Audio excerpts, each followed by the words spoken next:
There comes a moment in later life that few parents ever admit out loud. It doesn't happen when your hair turns grey. It doesn't happen on your 60th birthday. It happens on an ordinary afternoon, when you glance at your phone for the 5th time, hoping your son or daughter might have called. You tell yourself they're probably busy. You make excuses before they even need one. Hours pass. Evening comes. The phone never rings. The silence is louder than any argument you've ever had. If you've lived long enough, you've probably learned that pain doesn't always come from harsh words. Sometimes it comes from the absence of words altogether. From birthdays acknowledged with a hurried text. From holidays where everyone is together, but somehow you're sitting quietly on the edge of the room, watching conversations happen around you instead of with you. You spent decades believing that one day your sacrifices would return to you in the form of closeness. You imagined family dinners filled with laughter, grandchildren asking for your stories, adult children calling, simply because they wanted to hear your voice. Instead, many mornings begin the same way: coffee, silence, waiting. You don't necessarily want favors. You don't need expensive gifts. Often, all you truly wanted was to feel remembered. That desire seemed so small, yet it has the power to break even the strongest heart. The difficult truth is that many parents spend the second half of their lives chasing something they unknowingly taught themselves to crave: their children's attention. Not their love, their attention. And those two things are not always the same. Attention has become one of the rarest currencies in modern life. Everyone is busy. Everyone is distracted. Phones vibrate every few minutes. Careers stretch into evenings. Grandchildren grow up inside schedules that leave little room for slow conversations with older generations. None of this means your children are evil, but it also doesn't erase what you feel, because your loneliness is real, whether someone intended to create it or not. Marcus Aurelius understood something about human suffering that still feels startlingly modern today. He taught that much of our pain comes not from events themselves, but from the invisible expectations we attach to them. That sentence sounds simple until you begin applying it to family. You expected they would visit every weekend. You expected they would notice when you seemed quieter than usual. You expected they would remember everything you once did for them. When those expectations collide with reality, disappointment quietly settles into the heart. Not all at once. Little by little. A missed call here, a forgotten anniversary there, a cancelled visit. A conversation cut short because someone says they're in a hurry. None of these moments seems large enough to explain the sadness. But together, they slowly convince an aging parent of something heartbreaking. Maybe I don't matter anymore. That thought becomes dangerous because it rarely stays alone. Soon another thought joins it. Maybe I need to try harder. So you begin reaching out more often. You call first. You send the messages. You organize every holiday. You offer help nobody asked for. You apologize for being a bother, even when you've done nothing wrong. Without realizing it, your entire emotional world begins revolving around earning moments that should have been freely given. Marcus Aurelius would have recognized this immediately. Not because families were identical in ancient Rome, but because human attachment has never changed. When we hand someone else responsibility for our inner peace, we unknowingly become their prisoner. That sounds harsh. Yet think carefully. How many days have been determined by whether someone returned your phone call? How many mornings felt hopeful because a text appeared? How many evenings felt empty because nobody reached out? Notice what has happened. Your emotional weather is no longer controlled from within. It depends entirely on someone else's schedule, someone else's priorities, someone else's mood. That is an exhausting way to grow older. Many parents don't even realize they're living this way because it happens gradually. After decades of caring for children, putting their needs first becomes second nature. You worried when they were sick. You stayed awake during storms. You worked overtime so they could have opportunities you never had. You celebrated every achievement as though it were your own. Love became your identity. But one day, those children became adults. And somewhere along the way, your role changed while your heart remained exactly where it had always been. You kept standing at the same emotional doorway. They kept walking farther into lives that required less of your presence. Neither side necessarily intended to hurt the other. Life simply moved. Yet your heart continued waiting for instructions that would never come. This creates one of the quietest forms of grief in older adulthood. Not the loss of children, the loss of being needed by them. Those are very different things. Parents often mistake usefulness for love. When children are young, they need you every hour. As adults, they may love you deeply while rarely needing your help. The problem begins when a parent unconsciously interprets reduced dependence as reduced affection. Then every unanswered message feels like rejection. Every postponed visit feels personal.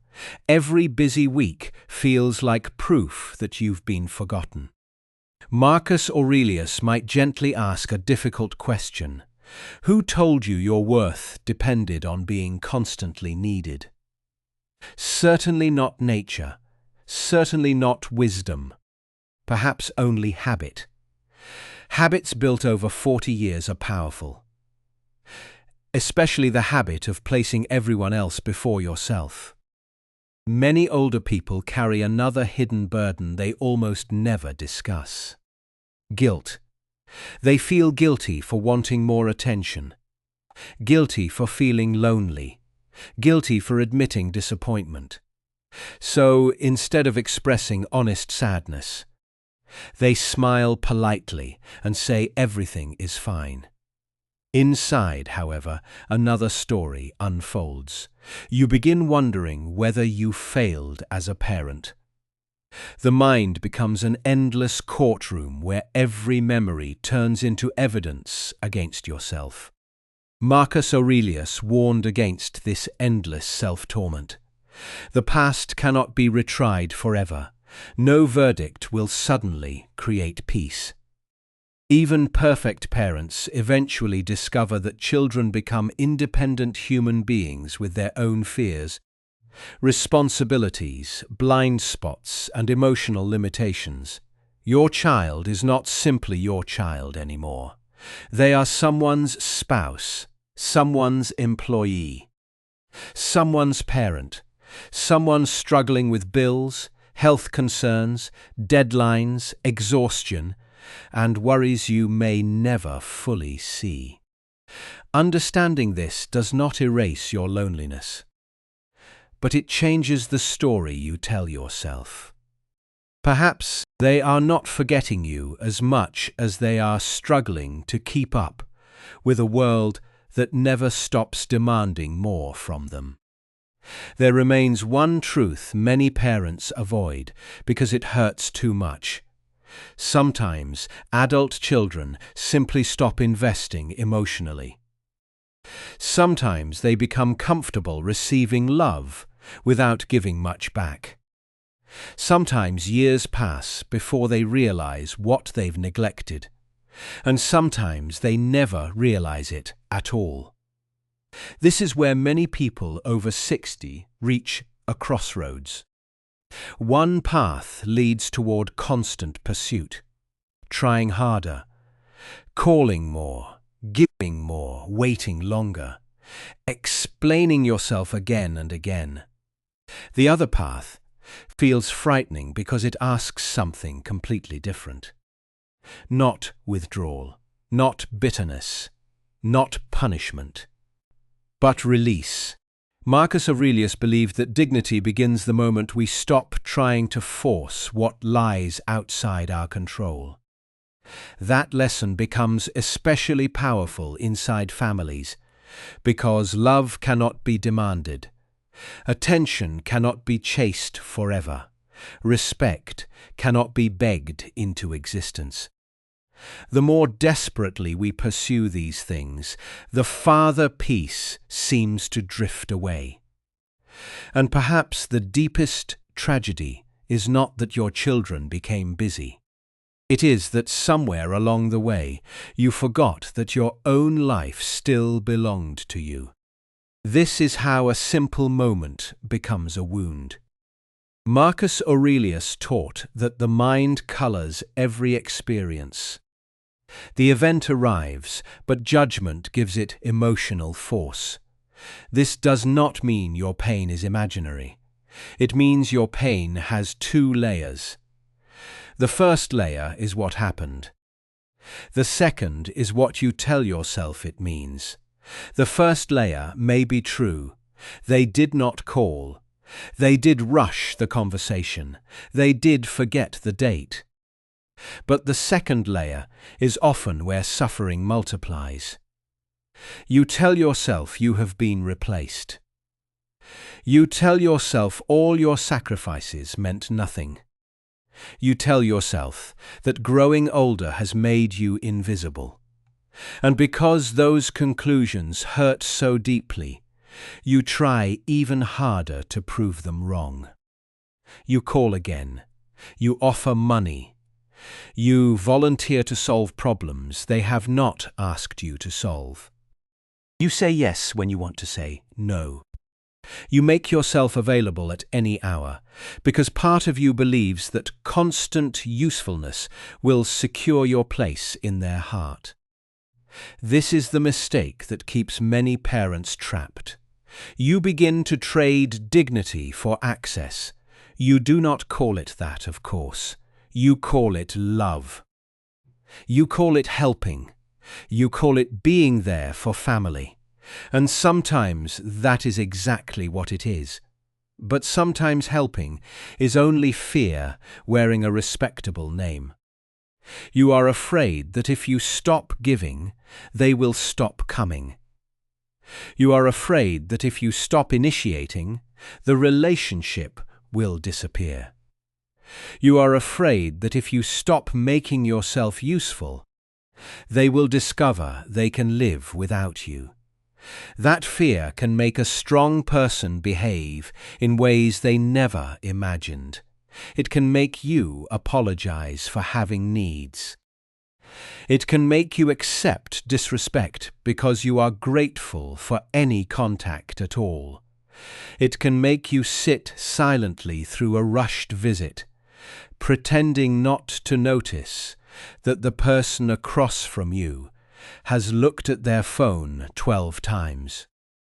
You tell yourself not to complain. You do not want to push them away, so you swallow what you feel.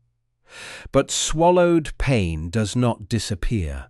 It changes shape. Sometimes it becomes resentment. You start keeping a secret record of everything you have done. The tuition you helped pay, the years you babysat, the emergencies you handled, the holidays you hosted, the meals you cooked, the money you lent and never asked to have returned. You do not want to keep score, but the mind begins counting when the heart feels unseen. Then one day, a small disappointment releases years of stored anger. A child cancels dinner, and suddenly you are not only angry about dinner, you are angry about every forgotten call, every unreturned kindness, every time you were expected to understand, while no one tried to understand you. They may look at your reaction and think it is excessive. To them, it was one cancelled evening. To you, it was the final drop in a cup that had been filling for years. This is where Stoicism is often misunderstood. It does not tell you to become cold. It does not tell you to stop loving your children. It does not tell you to accept cruelty with a smile. It tells you to separate what belongs to you from what belongs to them. Their attention belongs to them. Their choices belong to them.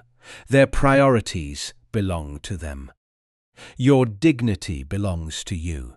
Your boundaries belong to you. Your response belongs to you. Most suffering begins when we try to control the first group while neglecting the second. You cannot force an adult child to become thoughtful. You cannot make someone value time simply because time is becoming more precious to you. You cannot persuade a person to feel gratitude by reminding them how much you sacrificed. Gratitude demanded is rarely gratitude at all.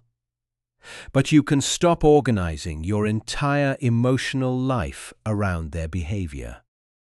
That change feels unnatural at first, especially for parents who have spent a lifetime putting family first. You may even feel selfish for turning your attention back toward yourself. But there is a difference between selfishness and self-respect. That word too can change the final decades of your life. Your needs matter too. Your time matters too. Your energy matters too. Your peace matters too. How many afternoons have passed this way?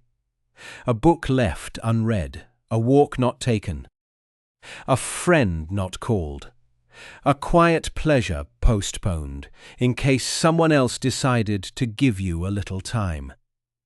This is how life becomes smaller without anyone deliberately shrinking it. The hours are still there, but they are filled with anticipation. You are not fully living, and you are not fully resting. You are waiting, waiting for a visit, waiting for an invitation, waiting for a sign that you still matter. The tragedy is that waiting can become a way of avoiding your own life. That may be difficult to hear, but it is important. Who are you now that they no longer need you in the same way? For decades, the answer was simple. You were the provider, the protector, the organizer, the person everyone called when something went wrong. Then retirement came. The children grew older. The house became quieter. The calendar lost its urgency. No one asked where the insurance papers were or what time dinner would be ready. At first, the silence seemed temporary. Then you realized this was not a pause. This was a new season. Many people try to escape that season by remaining emotionally attached to their old role. They interfere because they miss being needed. They give advice because silence feels like irrelevance. They keep rescuing because rescuing once gave their life structure.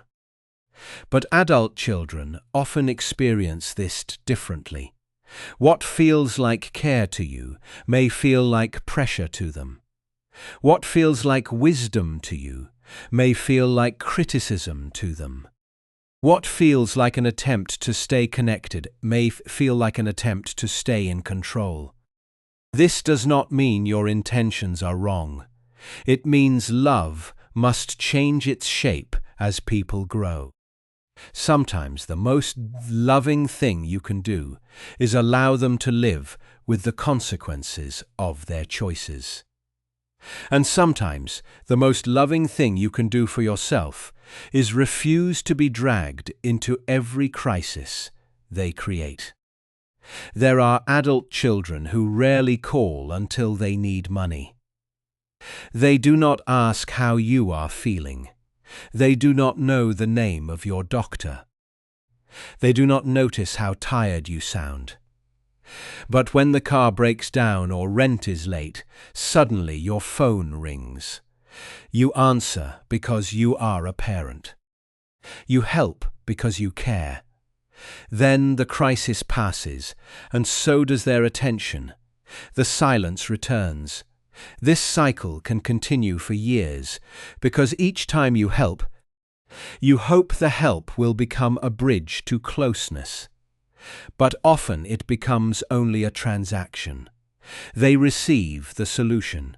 You receive a few days of importance. Then both of you return to the old pattern. Marcus Aurelius taught that we should examine our own actions honestly, not cruelly, not with shame, honestly. So ask yourself this: when you give, are you giving freely, or are you secretly buying hope? If you expect love, time, or loyalty in return, then the gift is no longer entirely free. It has become an unspoken agreement the other person may not even know exists. This is why so many parents feel betrayed. They believe they gave everything. The child believes they accepted what was offered. No clear agreement was ever made, yet one heart expected repayment. Love cannot survive forever under the weight of invisible contracts. You may have sacrificed enormously. You may have gone without, so they could have more. You may have worked jobs that exhausted you. You may have stayed in a difficult marriage, because you believed stability was better for the children. You may have postponed your own dreams until postponement became permanent. Those sacrifices were real. They deserve respect. That truth is not fair or unfair. It is simply the nature of human freedom. Your children are free to respond well or poorly to what you gave them. They may become grateful with age. They may not. They may understand your sacrifices only after you are gone. They may never understand them at all. Your peace cannot depend on the day they finally recognize everything, because that day may not come, and if it does come, it may come too late to return the years you spent waiting for it. This is why Stoic wisdom becomes so necessary after 60. It asks you to stop placing your life on hold until other people become who you hoped they would be. You can love someone and still accept their limitations. You can forgive someone and still reduce their access to your energy. You can understand why they are distant and still refuse to keep chasing them. Acceptance is not approval. It is the decision to stop arguing with reality. Reality may be that your son is emotionally unavailable. Reality may be that your daughter is overwhelmed and inconsistent. Reality may be that your children love you, but not in the attentive way you imagined. Reality may also be that they have taken your devotion for granted. The mature response is not to pretend this does not hurt. The mature response is to stop using your pain as a reason to abandon yourself. Many older parents believe they have only two choices: keep chasing, or cut the children off completely. But those are not the only choices. There is a middle path. You can remain warm without being desperate. You can answer the phone without living beside it. You can welcome a visit without building your entire week around it. You can help when help is appropriate without rescuing people from every consequence. That kind of love is steadier because it is no longer begging to be confirmed. You may still feel disappointed. You may still have lonely evenings. Stoicism does not promise that wisdom removes sorrow. It teaches that sorrow does not have to govern the whole house of your mind. A quiet evening can be lonely, but it can also be yours. The dining table may be empty, but the room does not have to become a courtroom where you prosecute everyone who is absent. The phone may not ring, but that does not mean your life has stopped speaking. There are other voices: an old friend you have neglected, a neighbor who is lonely too, a book that has waited years for your attention, music you once loved before responsibility crowded it out, a place in town you have driven past 100 times but never entered, a morning walk where no one needs anything from you. These things may seem small compared to family, but a meaningful life is usually rebuilt through small things. Not through dramatic reinvention, through one reclaimed hour, one honest boundary, one day in which you stop checking your phone every few minutes. One conversation where you do not over-explain your feelings. One moment where you remember that being a parent is part of your identity, not the whole of it. This is the deeper mistake behind chasing attention. You have allowed one relationship, even a precious relationship, to define the value of your entire existence. Your children may be central to your heart, but they cannot be the sole judges of your worth. They did not create your value, therefore, they cannot take it away. You had dignity before they were born. You had dreams before they knew your name. You had a self before anyone called you mom or dad. That self may be quiet now. It may be tired. It may feel buried under decades of duty. But it is still there, and it does not need permission from your children to return. There is another reason parents keep chasing.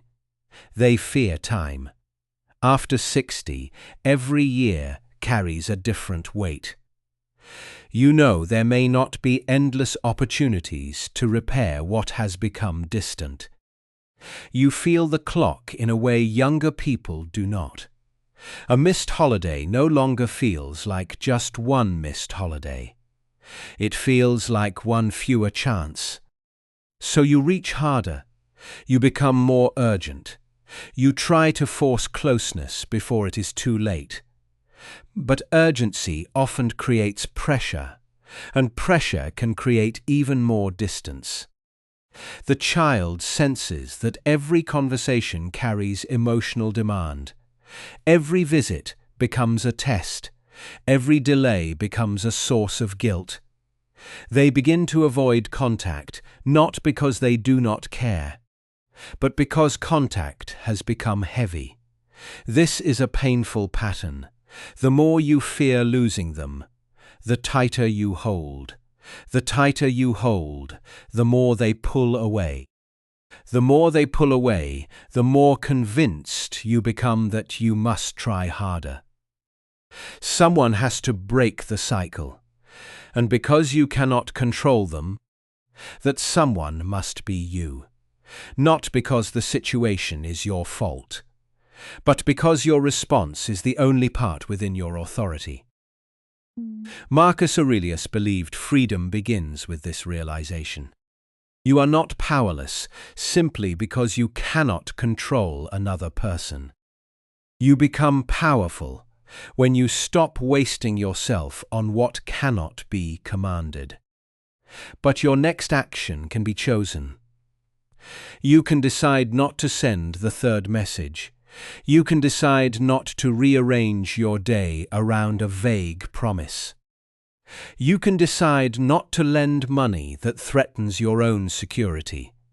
You can decide that being spoken to disrespectfully ends the conversation. You can decide to leave space without filling it with panic. At first, this space may feel unbearable. You may mistake peace for abandonment, because you are so accustomed to emotional pursuit. You may sit in the quiet and feel tempted to reach out again, not because anything has changed, but because uncertainty is difficult. Let the uncertainty exist. You do not need to solve every silence. You do not need to explain yourself every time someone misunderstands you. You do not need to prove that you are loving by accepting crumbs of attention. This is not punishment, it is balance, and balance is often the first form of peace available to a tired heart. The goal is not to make your children miss you. The goal is not to withdraw, so they will feel guilty. That is still a form of chasing, because your behavior remains centered on their reaction. The true shift is quieter. That question returns your life to you. It does not erase the sadness, but it places sadness in a larger room, a room where dignity still exists, where choice still exists, where the future is not completely determined by who calls and who does not. You have spent enough years measuring love by sacrifice. The next years must be measured differently, by clarity, by peace, by self-respect, by the courage to love without chasing. There is a quiet kind of freedom that many people never discover until the later years of life. It does not come from having more money. It does not come from perfect health. It does not even come from finally receiving the appreciation you have waited decades to hear. It comes from realizing that your peace no longer depends on another person's attention. That realization is not dramatic. There are no fireworks, no sudden transformation. It arrives gently, almost unnoticed. One morning, you wake up and decide not to check your phone first. You make your coffee, open the curtains, and notice the sunlight instead of the silence. For the first time in a long while, your day begins with your own life instead of someone else's absence. This is what Marcus Aurelius meant when he reminded himself to govern his own mind before trying to govern the world. The outside world will continue to behave as it always has. People will remain busy. Some will be thoughtful. Others will disappoint you.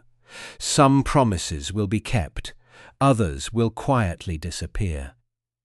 If your inner life rises and falls with every one of those events, peace will always remain beyond your reach.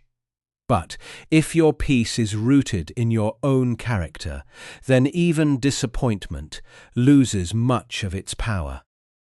This does not mean you stop loving your children. In fact, something remarkable often happens. When love is no longer mixed with desperation, it becomes lighter. You stop counting who called first. You stop measuring every conversation. You stop interpreting every delay as rejection. Instead, you receive each genuine moment for what it is, without demanding that it become more. When your daughter calls, you enjoy the conversation instead of secretly resenting how long it has been. When your son visits, you focus on the hour you have together instead of mourning the hours you do not. Presence becomes more valuable than expectation. This shift may sound small, but it changes everything.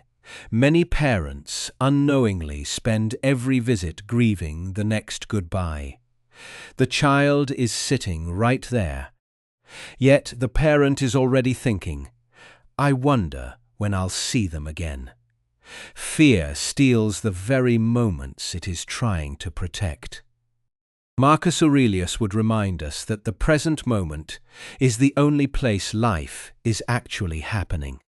Not yesterday, not next Christmas, not the visit you hope will happen in 3 months. Right now, the conversation in front of you, the cup of tea in your hands, the peaceful afternoon that asks nothing from you except that you live it. There is another truth that becomes easier to accept with age. Your children are writing a story that you cannot edit. Just as your parents could not fully shape every choice you made, you cannot shape every choice they make. Perhaps they will grow wiser. Perhaps they will become more grateful after raising children of their own. Perhaps one day they will finally understand the sleepless nights, the financial sacrifices, the quiet fears you carried without complaint. Many people do come to understand. But wisdom arrives on its own timetable. If you spend your remaining years waiting for that realization, you surrender the very years you hoped to enjoy. Instead, allow gratitude to become something you practice rather than something you demand. Be grateful for the conversations that do happen. Be grateful for the memories that no one can erase. Be grateful that love existed, even if its expression has changed. And perhaps most importantly, be grateful that your own life is not over simply because one chapter has ended. Retirement is not the end of usefulness. An empty nest is not the end of purpose. Growing older is not the end of becoming.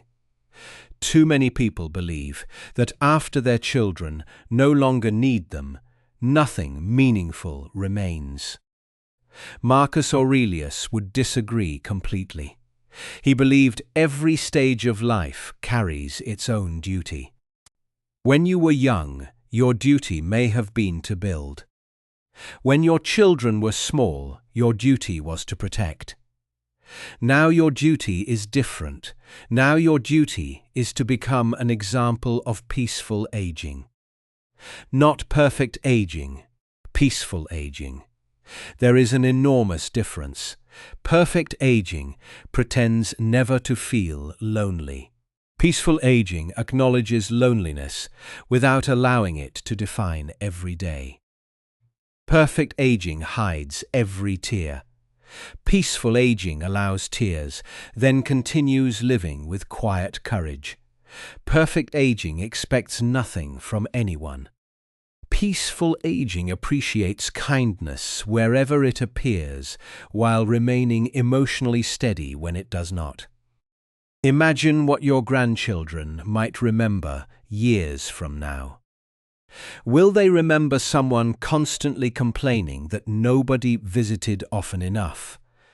Or will they remember someone whose presence brought calm into every room? Someone who listened more than lectured. Someone who respected themselves enough to speak honestly, yet loved deeply. without making love feel like an obligation. The greatest inheritance is rarely financial. It is emotional. People remember how they felt around you. They remember whether your home felt peaceful or tense.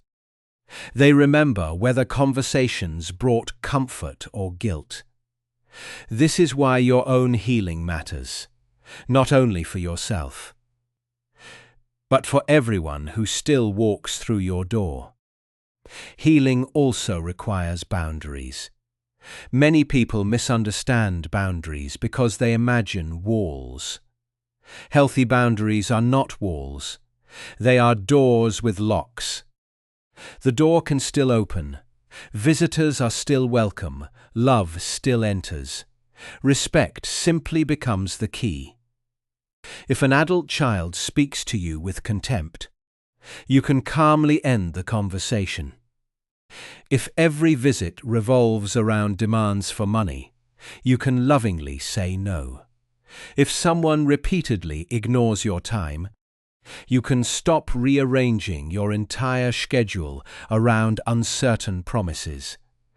These actions are not revenge. For decades, you taught your children countless lessons. Some were spoken, others were demonstrated. Perhaps your final lesson is this: a good life includes self-respect. Children, even grown children, continue learning from what they observe. When they see an older parent who lives with quiet dignity instead of constant emotional dependence, they witness a different way of growing old. Some may not recognize it immediately. Some may resist it. But seeds often grow long after they are planted. There may also be viewers listening today whose children are truly loving and attentive. If that is your blessing, treasure it. Do not take it for granted. Tell them you appreciate them. Receive their love with humility instead of fear. The purpose of this message is not to create suspicion between parents and children. It is to free those whose hearts have become imprisoned by longing, because longing can quietly steal years. You postpone joy until the next visit. You postpone peace until the next phone call. You postpone contentment until someone finally says thank you. But life keeps moving. The seasons continue. Spring becomes summer. Summer becomes autumn. And before long, another year has slipped quietly away. Marcus Aurelius often reflected on the brevity of life. Not to create fear, but to awaken gratitude. Every sunrise that still finds you breathing is asking a simple question. How will you use this day? Will you spend it waiting to be remembered? Or will you spend it remembering that you are still alive? There is profound wisdom in choosing the second path. Call an old friend. Take the walk you have postponed. Read the book that has gathered dust on the shelf. Learn something new, simply because curiosity has no expiration date. Volunteer if your health allows. Write down family stories before memory fades. Plant flowers. Cook your favorite meal, even if no guests are coming. Listen to music that reminds you of who you were before responsibility consumed every hour. None of these actions replace family. They restore balance. Your children should be part of your life. They should not be the whole foundation beneath it. Answer with warmth, not with hidden accusations. Not with a list of everything that has been missing, simply with love. Real love leaves room for imperfect people. That includes your children. And it includes you. You do not have to become emotionally hard to become emotionally free. You simply have to stop confusing pursuit with love. Love gives, love welcomes, love forgives, but love also knows when to rest. After 60, your greatest achievement is no longer proving how much you can endure. It is discovering how peacefully you can live. You have carried enough burdens. You have solved enough emergencies. You have sacrificed enough sleep. You have earned the right to experience mornings that begin without anxiety, and evenings that end without resentment. Perhaps your children will notice the change. Perhaps they will not. Strangely, it matters less than it once did, because something even more important has happened. You have come home to yourself.